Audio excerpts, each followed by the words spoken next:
हाँ तो बच्चों, last time we were discussing classification of analytical method. Analytical methods का क्लासिफिकेशन डिस्कस कर रहे थे। उसमें एनालिटिकल केमिस्ट्री के दो पार्ट होते हैं, एक तो क्वालिटेटिव कि क्या चीज़ प्रेजेंट है, एक क्वांटिटेटिव कि कितनी मात्रा में प्रेजेंट है।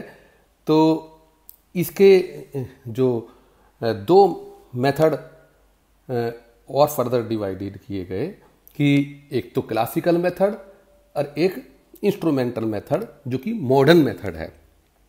क्लासिकल मेथड में क्या था कि क्वांटिटेटिव में क्वांटिटी निकालनी पड़ती थी present in the sample component की। तो कंपोनेंट जो प्रेजेंट है डिजायरेबल, उसकी वो कितनी क्वांटिटी में सैंपल में प्रेजेंट है, ये क्वांटिटेटिव में हमें निकालनी पड़ती थी। वो किस रूप में? अगर वॉल्यूम निकाल रहे हैं, किसका? रिएजेंट का वॉल्यूम रिएक्शन को पूरा करने के लिए, तो वॉल्यूमेट्रिक या टाइट्रीमेट्रिक। और अगर सैंपल से जो दी हुई है नॉन क्वांटिटी सैंपल की, उसकी रिएक्शन करा करके प्रोडक्ट का मास निकालने हैं, तो वो ग्रेविमेट्रिक। अब इन्हीं के में एक पार्ट है, एक गैस एनालिसिस है। ये स्पेशल टाइप की क्वांटिटेटिव एनालिसिस है जिसमें वॉल्यूम या मास जो गैस निकली है सैंपल से, उसको मेजर किया जाता है। तो the quantitative method, this is quantitative method which based upon the measurement of volume और mass of gas driving off from the analysed sample. और gas analysis is used for controlling a variety of industrial process such as fuel gas, original gas material and product of their chemical reaction। ये industrial purpose में ये एक variety को control करने के लिए use होती है कि किसकी? फ्यूल गैस की एनालिसिस के लिए। जो ओरिजिनल गैस मटेरियल है उनको एनालाइज करने के लिए, और जो केमिकल रिएक्शन कन्वर्जन है, जो केमिकल रिएक्शन की जो प्रोडक्ट है, उसको एनालाइज करने के लिए। खास तौर से ये सल्फर, नाइट्रोजन, आर्सेनिक जो परसिस्टेंट करते हैं गैस की फॉर्म में, उनको डिटरमिन करने में इसका यूज होता है gas analysis. Gas analysis gas को एनालाइज करना सैंपल में या प्रोडक्ट के रूप में, या ओरिजिनल ही जो गैस है उस रूप में मास या उसका वॉल्यूम मेजर करके, यानी क्लासिकल मेथड अप्लाई करके। जो फिजिकल प्रॉपर्टीज होती हैं वो दो टाइप की होती हैं, specific, non specific.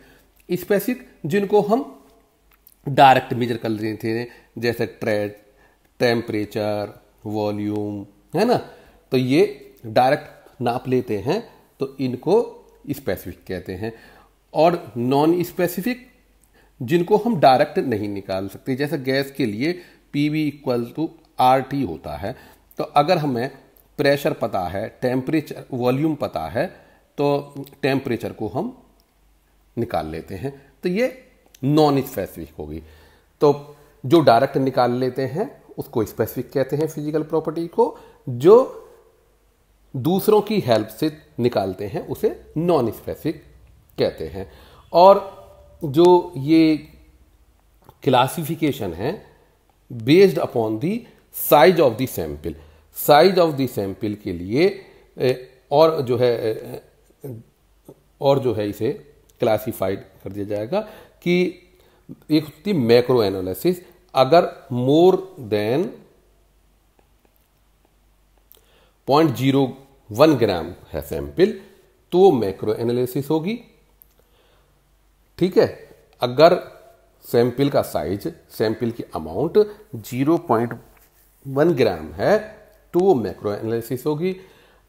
Semi micro के लिए 10 से 100 मिलीग्राम तक, और माइक्रो के लिए 1 से 10 मिलीग्राम तक, और अल्ट्रा माइक्रो को 10 मिलीग्राम से कम, यानी कि 10 की पावर -7 से लेकर 10 की पावर -9% तक इसे जो है मेजर कर सकते हैं। किसको? अल्ट्रा माइक्रो को। ठीक है, तो ये था हमारा classification based upon size of the sample. अब आती है इंस्ट्रूमेंटल मेथड जिनमें फिजिकल या फिजियोकेमिकल प्रॉपर्टीज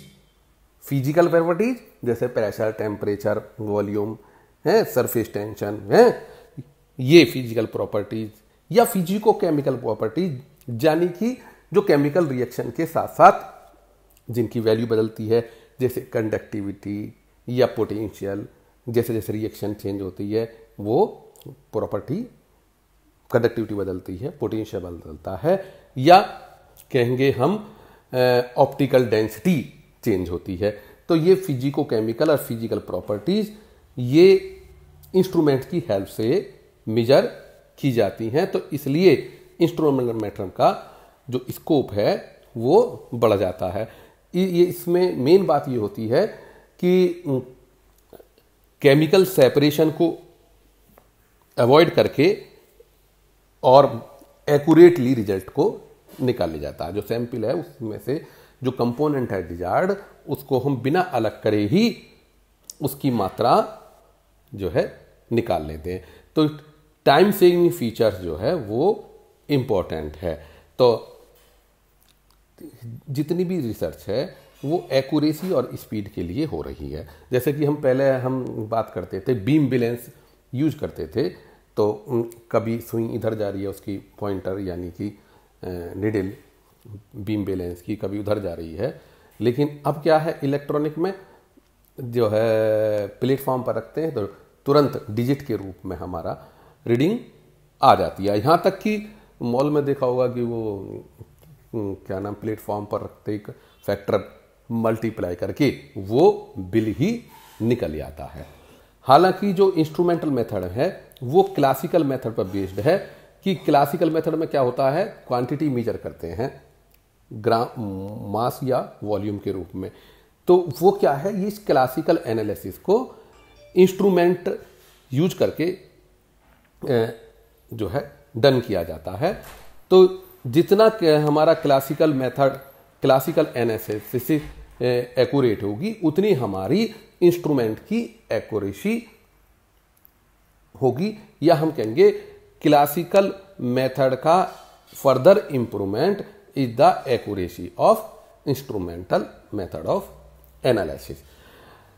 इंस्ट्रूमेंटल मेथड में सच एज पोटेंशियोमीटर, कंडक्टियोमेट्री, फोटोमेट्रिक, इनमें क्या होता है कि एंड पॉइंट को लोकेट करने, इन टाइटेशन में एंड पॉइंट को लोकेट करने के लिए या कोर्स ऑफ रिएक्शन को फॉलो करने के लिए यूज किया जाता है।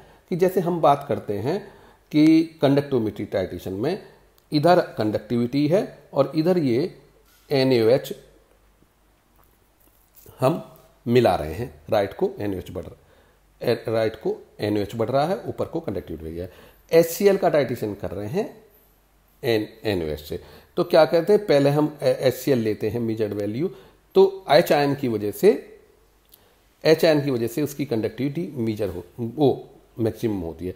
और जैसे जैसे OH आयन मिलते रहते हैं, पानी बनता रहता है, H आयन की कंसंट्रेशन कम होती है, कंडक्टिविटी कम होती रहती है, और एक पॉइंट पर आकर के वो मिनिमम लेवल तक आती है। और जैसे ही फिर NaOH मिलाते थे, OH आयन की वजह से ये बढ़ती चली जाती है। तो मतलब यहां तक आ गया कि H आयन जो है इस जगह आकर के ये कंज्यूम हो गए।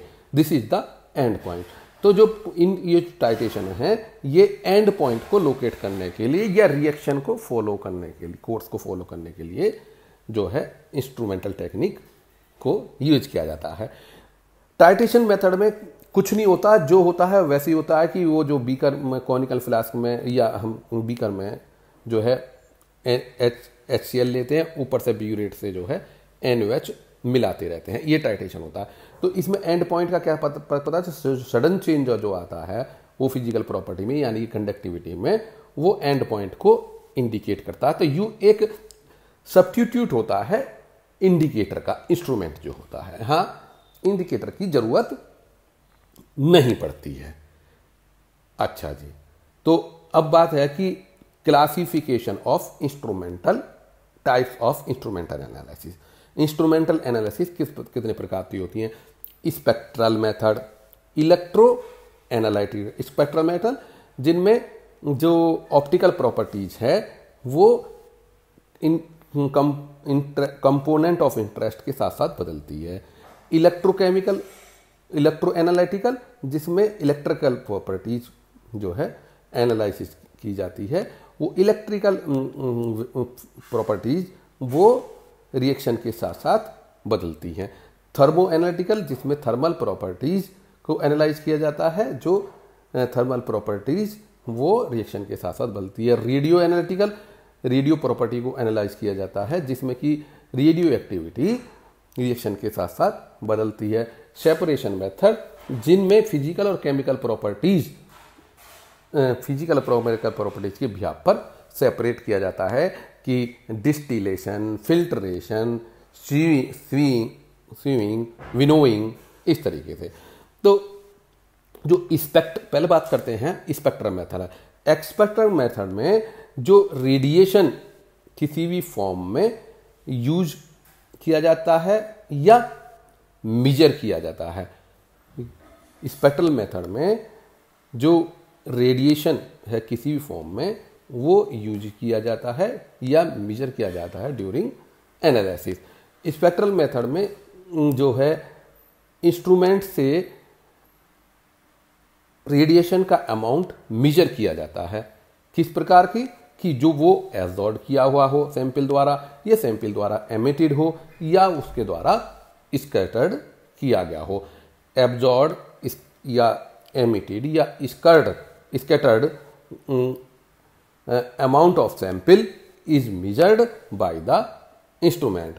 अगर amount absorb by the radiation अगर मेजर किया जाता है तो इस टेक्निक को एब्जॉर्प्टियोमेट्री कहते हैं और एब्जॉर्प्शन स्पेक्ट्रोफोटोमेट्री कहते हैं।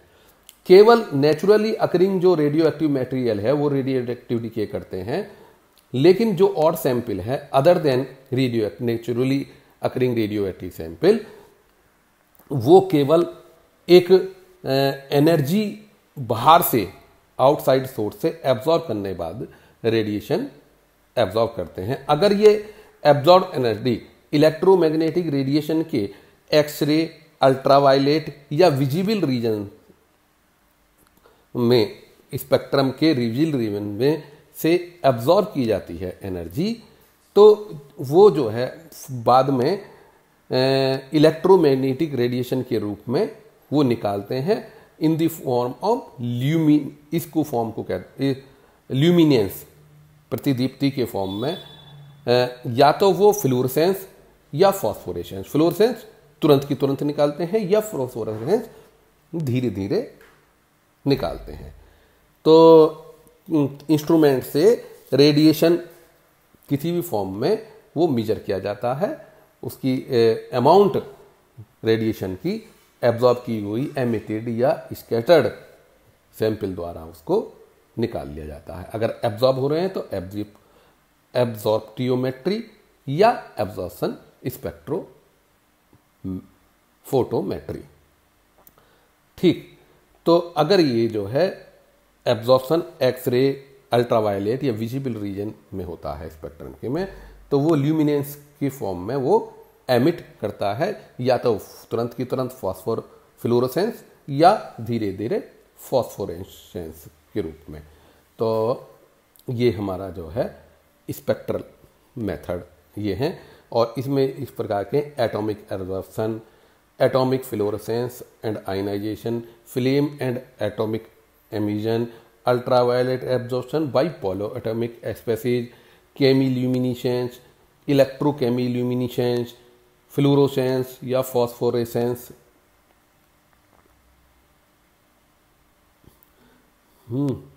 और ये